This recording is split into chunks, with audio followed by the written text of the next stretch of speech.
Sud Soir. Bonsoir, 18h dans nos studios, la même heure au tribunal de Dakar. Bienvenue et merci de suivre Sud Soir. Retour de parquet pour le journaliste Pape Alé Niang. Il fera face de nouveau au procureur. Ce sera demain, mercredi, poursuivi pour détention illégale et de diffusion de documents confidentiels d'ordre militaire. L'un de ses avocats, maître Khourey Chiba, réagit dans ce 18h. Le rappel à l'ordre du procureur ayant ordonné l'ouverture d'une enquête ne trouve pas écho favorable auprès du secrétaire exécutif d'Amnesty International section Sénégal. Seydi Gassama est l'invité de ce 18h au moment où le parti du maire de Ziguinchor, Pastef les Patriotes, fait face à la presse quelques heures après le placement sous mandat de dépôt de 5 membres de sa garde rapprochée. Stratégie nationale de lutte contre la migration irrégulière. Les acteurs misent sur la sensibilisation, la répression, mais également la réinsertion des migrants. Ils se sont réunis ce mardi à Dakar. Nous nous rendrons en Guinée. Ce sera pour parler de la suite du procès des massacres du 28 septembre 2009, alors qu'un homme a été condamné pour avoir commis plus de 90 viols. C'est en Afrique du Sud. Au même moment, le président turc Recep Erdogan, le président turc donc, annonce une nouvelle réunion de l'OTAN prévue en Suède. Info Eco sera le dernier élément de ce 18h. Hassan Thioune est à la partie technique. Hapsa Eliman Wan. Bonsoir et bienvenue à Sud Soir. Retour de parquet pour le journaliste Pape Alé Niang, annonce son avocat maître Khourey Chiba, l'un de ses conseils. Donc, Pape Alé Niang est très serein, même si les conditions de détention ne sont pas favorables selon son conseil. Il va passer la nuit au commissariat central. Un juge d'instruction sera choisi au terme de la procédure classique. L'un des conseils du journaliste Pape Alé Niang, maître Khourey Chiba, est joint par Aïssatou Gueiba. Tout à fait. Le dossier de M. Niang est entre les mains du procureur de la République, qui n'a pas fini donc de le régler, parce que vous savez, on s'achemine probablement vers l'ouverture d'une information, c'est-à-dire qu'un juge d'instruction sera choisi au terme de la procédure classique qui consiste à saisir d'abord le président de la juridiction du tribunal de grande instance, qui va désigner un juge, enfin le proposer, puisque le parquet a la latitude de porter son choix sur un autre juge. En tout état de cause, c'est une procédure qui dure entre 1, 2, 3 jours. Et en tout état de cause, donc, M. Niang va devoir retourner au commissariat central, à l'hôtel de police, où il va passer la nuit jusqu'à demain, Inch'Allah. Mais sachez qu'il demeure serein, très confiant, très calme, malgré la dureté des conditions de garde à vue au niveau du commissariat central pour la première étape. Mais voilà, il ne se plaint pas, il reste infrangible, bien que les conditions de détention, je le répète, aient été plus ou moins inhumaines dans le violon, où vraiment aucune faveur ne lui a été faite vu son statut, sa qualité de journaliste. C'était l'un des avocats du journaliste Pape Alé Niang qui, je vous le rappelle, bénéficie d'un retour de parquet. Il fera face au juge demain, mercredi. Khourey Chiba réagissait au téléphone avec Aïssatou Gueiba. Et nous restons avec le communiqué du procureur dans l'affaire Pape Alé Niang. Une sortie inappropriée selon le secrétaire exécutif de Amnesty International section Sénégal, Seydi Gassama, est l'invité de ce 18h. Nous restons dans les couloirs de la justice avec les 5 éléments de la garde rapprochés de Ousmane Sonko, le leader de Pastef, jugé en flagrant délit. Ce sera le 15 novembre prochain. Les détails, c'est avec leur avocat, maître Abdoulaye Tall, joint par El Hadj Malick Ndiaye. Oui, tous les 5 gardes rapprochés du président Ousmane Sonko viennent de faire face au procureur de la République du tribunal près le tribunal de grande instance de Mbour. Ils ont été inculpés des faits de coups de blessures volontaires avec divers certificats médicaux, dont les ITT varient entre 21 jours et 45 jours. Ils ont également été inculpés des faits de destruction de biens appartenant à autrui, de violation de domicile et de violence et voies de fait. Maintenant, comme le procureur a décidé de les traduire devant le tribunal des flagrants délits, l'audience est fixée pour le mardi 15 novembre, Inch'Allah, s'il plaît à Dieu, pour être jugé conformément à la loi. Mais est-ce que, maître, vous êtes confiant par rapport au dossier? Mais nous sommes plus que confiants parce que Ils ont clamé leur innocence depuis l'enquête préliminaire. Ils ont réitéré leur même délégation devant le procureur de la République. Et Inch'Allah, devant le tribunal, devant les juges, nous allons démontrer, caractériser effectivement leur non-implication dans les faits qui leur sont reprochés. Donc nous sommes confiants et le temps est le meilleur juge. C'était Abdoulaye Tall, maître Abdoulaye Tall, l'avocat des 5 éléments de la garde rapproché du leader de Pastef les Patriotes qui seront jugés en flagrant délit le 15 novembre prochain. Justement, nous restons avec ce parti Pastef les Patriotes qui fait face à la presse au siège du parti Keur Maodo 6 sur la VDN. Au même moment, le maire de Dakar, Barthélémy Toye Dias, fait également une déclaration devant les journalistes. Nous y reviendrons avec Babacar Samb. Sud FM, l'info, c'est ici. Les commerçants du marché central de Ourossogui ont, comme annoncé, respecté la journée morte d'aujourd'hui. Toutes les boutiques et cantines du marché étaient fermées. Ils ont tenu un grand rassemblement pour dire non à la démolition de leur marché. Vous avez écouté Abdourahmane Diène dans nos précédentes éditions. Grève d'avertissement de la section SAES de l'université Alioune Diop de Bambey. Ce mardi, le SAES exige le paiement des fonds d'impulsion de la recherche et la mise en place d'un conseil d'administration, nous dit le secrétaire de la section Mohamed Ngom, interrogé par Adam Ndiaye. Nous décrétons un mode d'ordre d'avertissement de grève de 24 heures parce qu'il y a un certain nombre de problèmes qui jusqu'ici ne sont pas encore réglés. L'autorité de l'université, à savoir le recteur, notamment c'était des problèmes de paiement de fonds d'impulsion de la recherche. Aussi, c'était des paiements de voyages d'études, entre autres. Mais au-delà de ces questions de sommes dues, il y a aussi la question de la gouvernance. Jusqu'à présent, nous n'avons pas encore un conseil d'administration. Sur le budget aussi, nous n'avons aucune visibilité parce que nous avions demandé la conférence budgétaire, mais jusqu'à présent, nous n'avons pas encore de date pour cette conférence budgétaire. Entre autres problèmes, que nous voulons que le recteur puisse résoudre dans les meilleurs délais. Le mot d'ordre a été suivi? Actuellement, nous sommes sur le terrain pour faire le point, parce qu'après cela, on doit tenir une assemblée générale pour faire une évaluation et savoir la suite à tenir. Donc pour le moment, les retours que nous avions actuellement, le mot d'ordre a été suivi.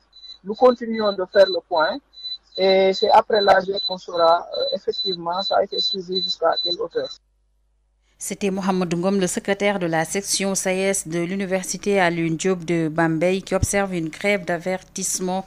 Ce mardi, du 21 au 24 prochain, vont se tenir les élections aux commissions administratives paritaires. La nouveauté cette année, c'est le vote électronique, une bonne chose selon les enseignants qui demandent aux autorités de sécuriser le vote, mais ils dénoncent par ailleurs leur non-implication du processus.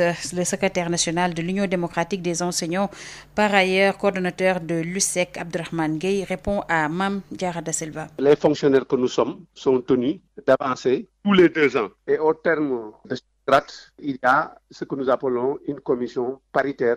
Donc, il faut que tous les 5 ans, qu'on organise des élections et qu'on choisisse en bonne et due forme ce personnel-là. C'est dans ce cadre-là que nous nous sommes rendus compte que, effectivement, il y a du nouveau dans ce choix-là, parce que le ministre chargé d'organiser ces élections-là a introduit une nouveauté, c'est le vote électronique. Et ce vote électronique-là, à notre avis, est une bonne chose parce qu'il faut dématérialiser. Avec le renouveau scientifique, il nous faut aussi aller vers un nouveau paradigme. Mais cela, à mon avis, quand même, devrait asseoir ce que nous appelons le partenariat dynamique, qu'on s'asseye et qu'on discute sur les modalités. Mais nous avons été pris au dépourvu par un chronogramme sans l'aval de la partie syndicale. On nous l'a envoyé le 21 et le 22 devaient commencer l'activité. C'est un problème. Le deuxième problème, c'est qu'en réalité, nous avons compris qu'à travers la commission technique, il y a des membres de certaines organisations qui sont des organisations concurrentes. On ne peut pas être partie et juge. Nous avons adressé une correspondance au ministre pour dénoncer cet état de fait. Et je viens de recevoir la réponse du ministre pour dire qu'il nous rassure, mais qu'ils ont pris toutes les dispositions. C'est ce qui nous dérange. C'est que nous sommes aujourd'hui dans un processus électoral, mais nous pensons que ce processus a été un processus unilatéral imposé par la fonction publique. Ça, c'est le premier élément. Le deuxième, la fiabilité du processus nous pose problème, mais ce nouveau vote électronique introduit nous semble être une excellente chose, mais il nous faut avoir toutes les garanties de sécurité pour que chacun, partout où il se trouve, puisse voter sans que son vote ne soit orienté au bénéfice d'une telle organisation. Le secrétaire général national de l'Union démocratique des enseignants, Abdurrahman Gueye, le syndicat des directeurs d'écoles de santé dénonce les résultats des examens de certification des infirmiers et sages-femmes, 1,76% pour la filière sage-femme, 3,77% pour l'infirmerie. Abdoulaye Diop a assisté à leur point de presse. Le syndicat des directeurs d'écoles de santé SIDEPS est très remonté contre le ministère de la Santé à la suite de la publication des résultats des examens de certification pour les diplômes d'état d'infirmiers et de sages-femmes, des résultats catastrophiques et inédits selon Ibrahim Koulibaly, président du SIDEPS. Sur environ 2600 candidats pour les sages-femmes, on a 1002 ajournés et 40 admissibles. Pour les infirmiers, sur 1600 et quelques, on a 700 et quelques ajournés et une soixantaine admissibles. Donc ces résultats sont inédits dans l'histoire de la formation des infirmiers et sages-femmes au Sénégal. Une situation dont le seul responsable est le ministère de la Santé, ministère qui ne respecte non plus les conditions administratives d'ouverture des filières. À l'heure actuelle, seuls 5 établissements d'enseignement privés formant des infirmiers et sages-femmes disposent d'une habilitation institutionnelle au Sénégal. Et environ 97% des établissements d'enseignement privés offrant la filière de licence en sciences infirmières et obstétricales ne dispose que d'un récépissé de dépôt délivré par le ministère chargé de la formation professionnelle. Les directeurs d'écoles de santé, forts de ce constat, demandent entre autres l'annulation de la certification. Nous voulons la suppression de l'examen de certification qui est illégal. On a eu à le démontrer. Nous voulons l'annulation de ces résultats. Et enfin, nous voulons l'application effective du système LMD dans la formation. Le syndicat des directeurs d'écoles de santé et le collectif national des étudiants et professionnels en sciences infirmières comptent saisir la justice et interpelle le chef de l'État. Abdoulaye Diop, parlons toujours santé. Après le syndicat des directeurs d'écoles de santé, place au 4e forum des médias sur le sida en Afrique de l'Ouest et du Centre, ouvert ce mardi à Dakar avec la participation de journalistes de 17 pays à l'initiative du réseau des médias africains pour la promotion de la santé et de l'environnement. Ce forum est l'occasion de relancer la dynamique de la lutte contre le sida dans nos pays face aux dégâts collatéraux de la pandémie à Covid-19, dont la forte menace sur le financement de la riposte, nous dit le président du REMAP Sen Bamba Youssouf, interrogé par Marie-Rosalie Ndiaye. En organisant ce forum sur le thème médias, VIH, genre et droits humains dans un contexte de Covid-19 en Afrique de l'Ouest et du Centre, le REMAP Sen veut ainsi contribuer à relancer la dynamique de la lutte contre le sida dans nos pays.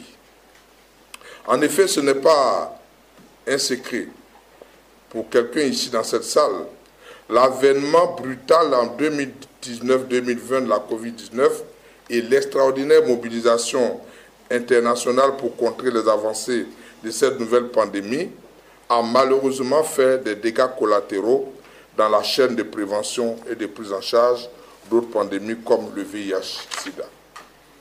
Et les médias ont été également impactés par cette situation mondiale, donnant ainsi l'impression dans la population que parler du VIH et SIDA relevait du passé.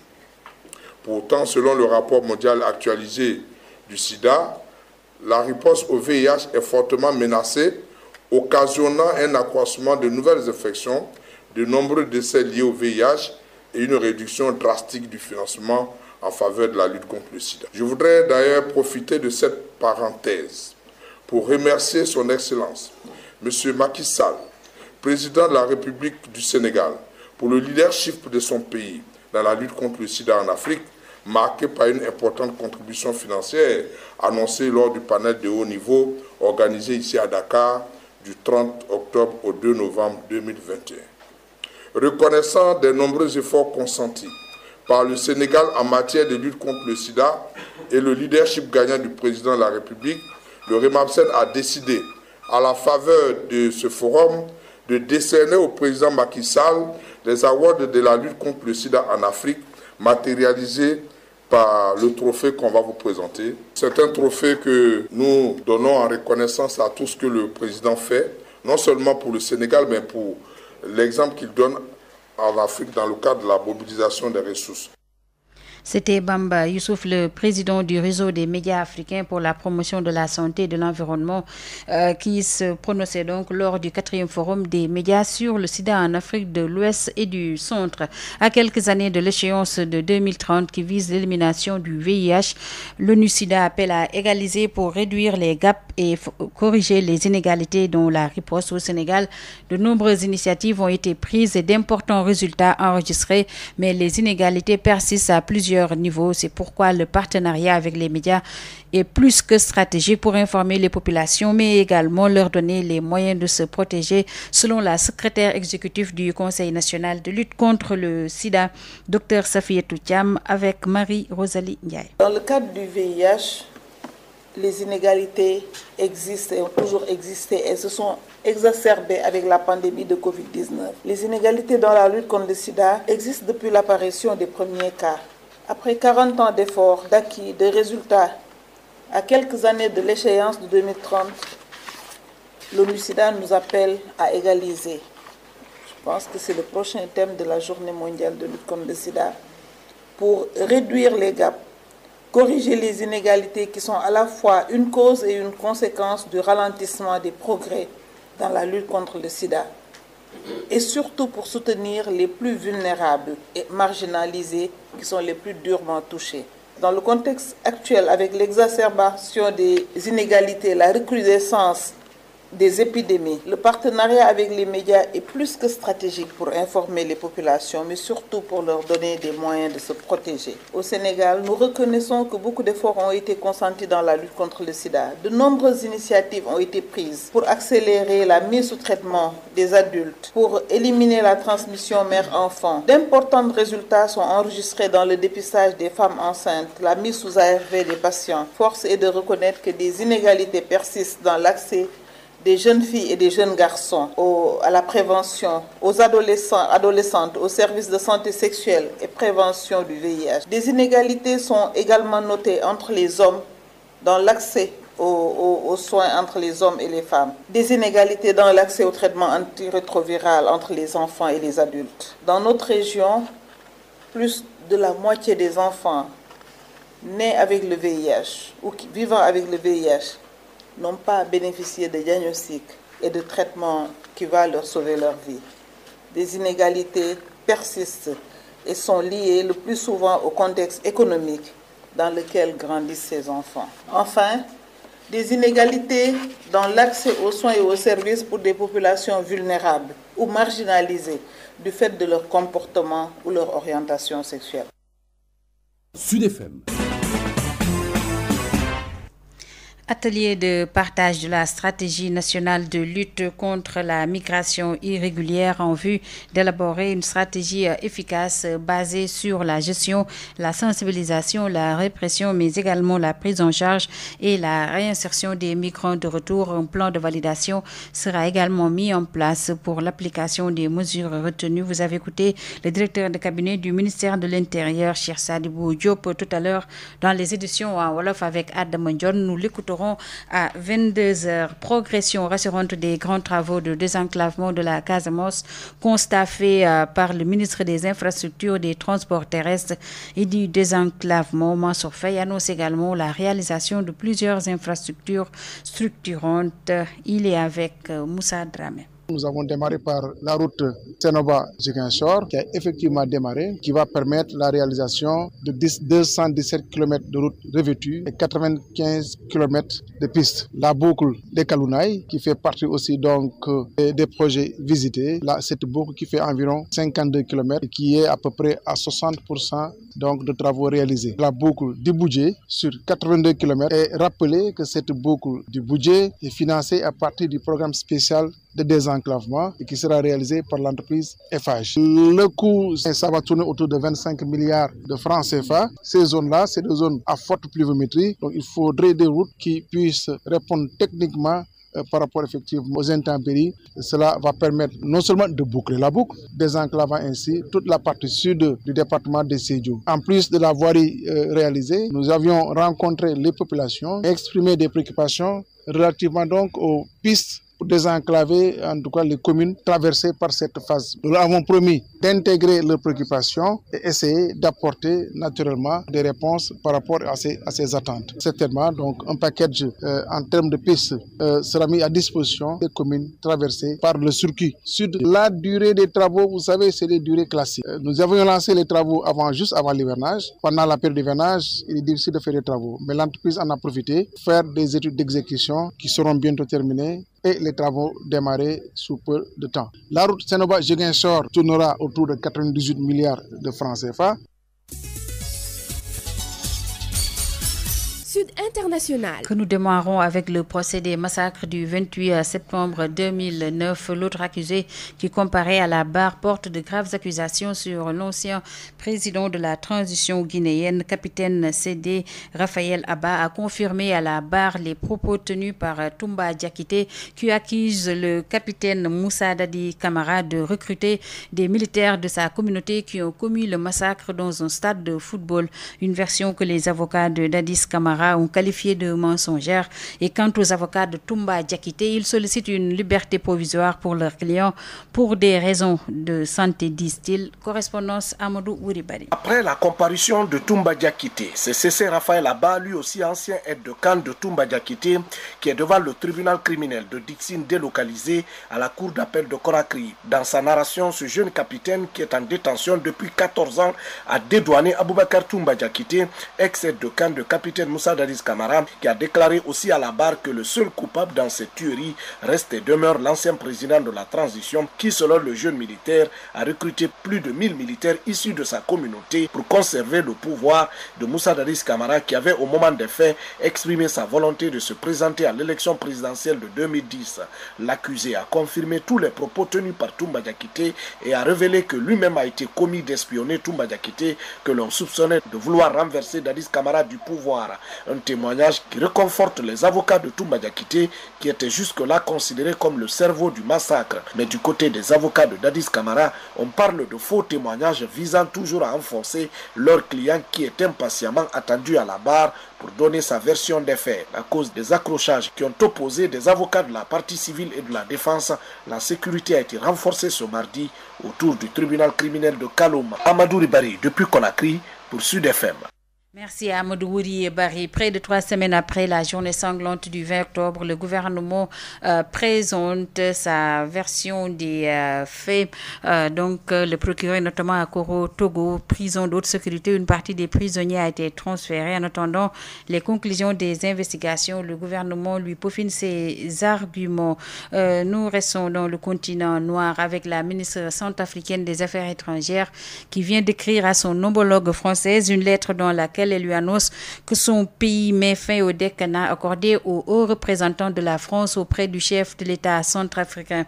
Un statut qui a toujours fait de l'ambassadeur de France en RCA le doyen du corps diplomatique accrédité à Bangui en vertu d'un accord de coopération entre les deux pays. 2 raisons sont avancées pour justifier cette décision, outre l'accusation portée contre la France de ne pas avoir appliqué la réciprocité de rigueur en matière diplomatique. Sylvie Peipo-Témon s'en prend violemment à l'actuel ambassadeur de France, Jean-Marc Groscurin, qu'elle accuse de comportement discourtois.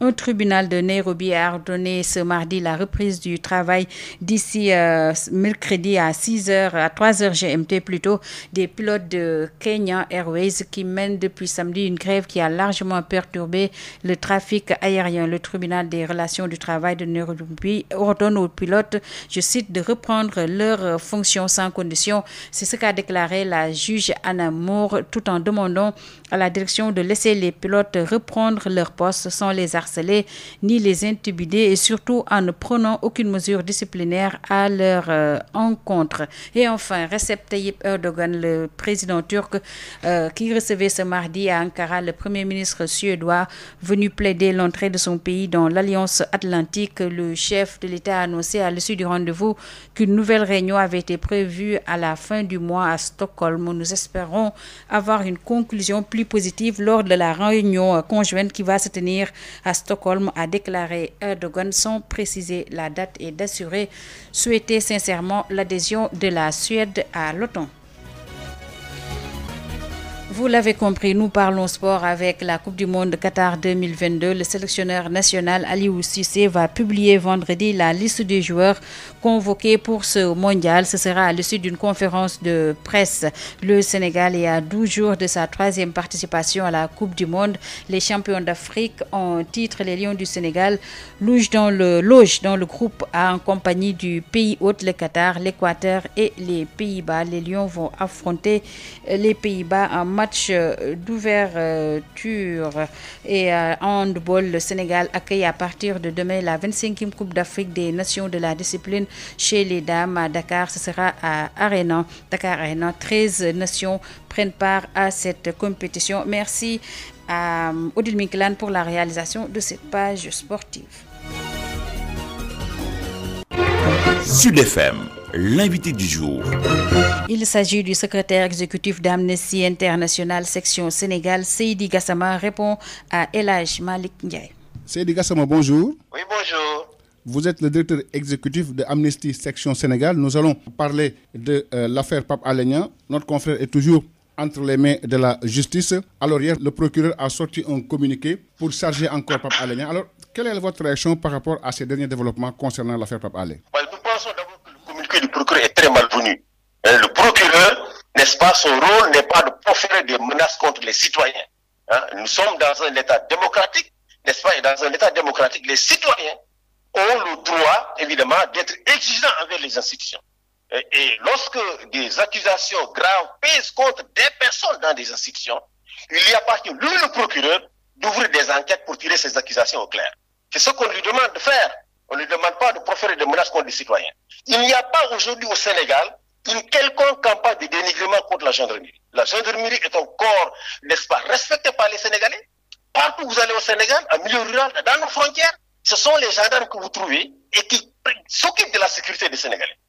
Ce que nous avons entendu depuis maintenant 1 an, c'est qu'il y a dans la gendarmerie 1 ou 2 personnes qui sont mises en cause dans le cadre de l'enquête sur l'affaire Sweet Beauté. Il y a parti, lui, le procureur de la République, d'ouvrir des enquêtes pour éclairer la lanterne des Sénégalais sur les accusations qui portent contre ces personnes-là. Il est également pour, évidemment, des personnes qui, dans la magistrature, font aujourd'hui l'objet d'accusations graves concernant, évidemment, l'affaire Sweet Beauté. C'est cela qui est attendu du procureur. C'est la seule manière de protéger des personnes qui incarnent ces institutions. C'est lorsque, évidemment, des accusations sont portées contre elles, qu'on ouvre des enquêtes, n'est-ce pas, et qu'on puisse, évidemment, faire la lumière et restaurer, évidemment, la crédibilité de ces personnes-là. On ne peut pas menacer les Sénégalais comme ça, comme si on était dans une dictature. Ce n'est pas possible. Même si on ouvrait des prisons à ciel ouvert, n'est-ce pas, le procureur continue à arrêter des personnes et les Sénégalais ne renonceront jamais à leur droit démocratique d'être exigeants envers leurs dirigeants, d'être exigeants envers les personnes qui incarnent leurs institutions. Donc, c'est un communiqué malvenu et nous voudrions vraiment dire que les menaces sont inappropriées envers les citoyens dans un État démocratique. Au-delà même de Pape Alé Niang, il y a des activistes qui ont été emprisonnés. Alors, peut-on parler aujourd'hui des menaces sur les libertés au Sénégal? Mais ils sont tellement nombreux, les activistes qui sont aujourd'hui en prison. Ils sont extrêmement nombreux. Et pour des délits, n'est-ce pas, d'opinion, pour des délits liés à l'exercice de droits consacrés par la Constitution, consacrés par des traités internationaux, n'est-ce pas, des personnes qui s'expriment, n'est-ce pas, dans un espace démocratique, on les arrête, on les met en prison. Des personnes qui veulent manifester de façon pacifique, on les arrête, on les met en prison. Et on va continuer à parler, n'est-ce pas, d'un État respectueux des droits et libertés. Mais il faut que l'État apprenne à se remettre en cause. Aujourd'hui, clairement, les libertés sont menacées au Sénégal. Et l'État du Sénégal, aujourd'hui, n'en a cure lui-même de respecter ses engagements internationaux. Prenez le cas de l'arrêté Ousmane Ngom. La Cour de justice de la CEDEAO a rendu une décision en demandant à l'État du Sénégal de retirer cet arrêté-là. L'État a dit qu'il ne le retire pas. Parce que simplement, évidemment, on veut protéger les activités économiques dans la zone du plateau. Mais on ne cherche pas à protéger les activités économiques dans la zone du plateau. Si on voulait protéger les activités économiques, on viserait toutes les manifestations. Mais l'arrêté Ousmane Ngom ne vise que les manifestations à caractère politique, n'est-ce pas, dans la zone du plateau. Donc le but n'est pas de protéger l'activité économique, le but c'est d'empêcher que les citoyens exercent le droit constitutionnel de manifester là où même il y a les centres de pouvoir. Et cela est inacceptable dans un État démocratique. Il faut que les gens continuent à revendiquer à l'État évidemment de respecter ce droit, surtout que maintenant on a la légitimité d'une décision rendue par une cour de justice communautaire dont les décisions ont force obligatoire sur l'État du Sénégal. Et nous, Amnesty, nous allons retourner vers la CEDEAO évidemment pour engager une nouvelle procédure contre l'État du Sénégal pour l'amener à respecter cette décision-là ou à se retrouver comme paria au sein évidemment de la communauté sous-régionale. Alors, pourtant, lors de la visite de la secrétaire de Amnesty International, elle avait même alerté sur les menaces qui pèsent sur les libertés au Sénégal. On a vu également cette réaction du gouvernement du Sénégal. Oui, c'est une réaction totalement inutile. C'est évidemment essayé par des démentis ou des polémiques de faire croire aux Sénégalais qui vivent ces restrictions de liberté tous les jours que ça n'existe pas. Lorsque, en période préélectorale, on empêche à des partis d'opposition de manifester, n'est-ce pas, en invoquant évidemment des notions bidons de trouble à l'ordre public, évidemment, cela pose problème. Tout ce qui a été dit par le secrétaire général, c'est ce qu'Amnesty, la RADDHO, la Ligue sénégalaise des droits humains, l'ONDH disent dans ce pays tous les jours. Donc, on n'a rien dit de nouveau. Et ce que nous disons, c'est que les statistiques que fournit le gouvernement cachent en réalité des restrictions graves des droits civils et politiques, n'est-ce pas, des partis politiques, mais aussi des organisations de société civile, des syndicats qui, évidemment, revendiquent, manifestent pour revendiquer, manifestent pour, évidemment, demander à l'État de respecter des droits. Donc, c'est une polémique inutile, c'est une polémique qui n'avance pas du tout l'État du Sénégal, parce qu'aujourd'hui, ce ne sont pas seulement les ONG au Sénégal ou Amnesty qui pointent l'État du Sénégal du doigt, c'est toutes les grandes organisations internationales. Article 19, Freedom House, c'est toutes ces ONG, n'est-ce pas, RSF, toutes ces ONG aujourd'hui qui pointent l'État du Sénégal. Et cela est nouveau. Cela n'est jamais arrivé sous Abdou Diouf, cela n'est jamais arrivé sous Abdoulaye Wade. Donc, ce n'est pas avec la polémique, ce n'est pas avec des démentis qu'on va régler une situation de fait qui est là et qui est constatée par les citoyens, mais aussi constatée par l'ensemble des organisations internationales de droits humains, y compris les Nations Unies et les ambassades présentes dans ce pays. Même s'ils ne le disent pas publiquement, à cause de le statut diplomatique, toutes ces ambassades aujourd'hui sont préoccupées par les restrictions des libertés au Sénégal. Seydi Gassama, je vous remercie. C'est moi qui vous remercie. Je rappelle que vous êtes le secrétaire exécutif de Amnesty Section Sénégal. Merci beaucoup. C'est la fin de ce 18h, le rappel des titres.